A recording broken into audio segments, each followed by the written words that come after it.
ako sa dalan sa kinabuhi, napuno sa sala ug kasakit sa dughan. Apan si Jesus miduol kanako, gihatagan ko niya ug bagong paglaom. Ang labing mahal nga kupo, gisulob niya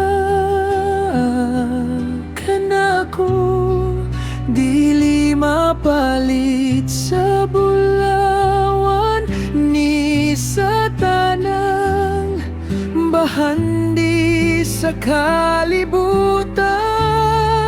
Ang labing mahal nga kupo, pagkamatarong agasa niya, pinaagi sa iyang gugma ug dugo, naluwas ako, pinaagi kaniya. Dili tungod sa akong kaayo, dili tungod sa akong nabuhat, kundi grasya sa manluluwas, nga walay sukod ug walay katapusan.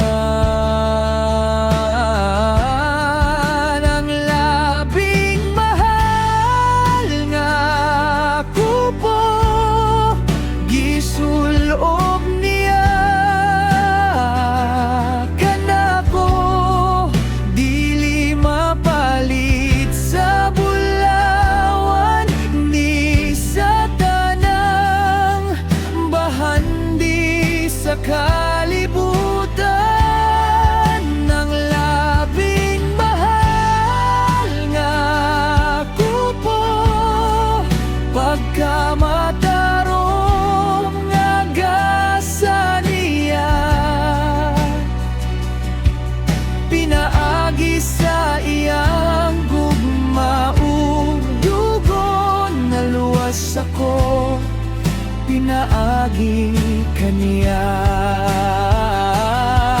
Sa adlaw nga siya mobalik, maputi ang akong bisti, magadaig ako hangtod sa kahangturan, sa hari nga nagluwas kanako. Ang labing mahal nga kupo, akong pasalamatan kanunay. Si Jesus ang akong manluluwas, hangtod sa walay katapusan, magadaig ako.